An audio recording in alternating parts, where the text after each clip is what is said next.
Ito. Kasi Bang. kung umpisa hagdang Ito yung plano ng ano mo, hagdan.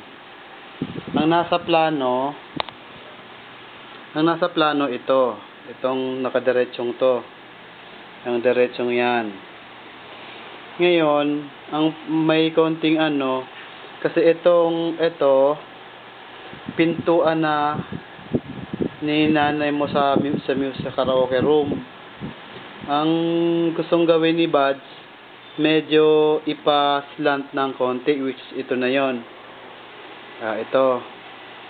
Medyo pa ganun ng konti. Kasi, pagka nga naman nandito sa itong sa plano, pagbukas ng halimbawa, hindi alam pareho, yung bababa dito, tsaka yung lalabas dito sa karaoke room, pwedeng magkabanggaan.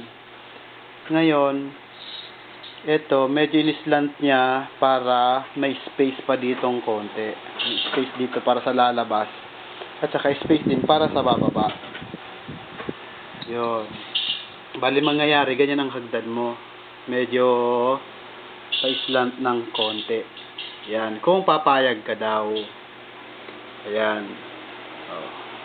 Kung papayag ka daw na ganyan na ang magiging hagdan mo. Okay, yan lang. Tabu.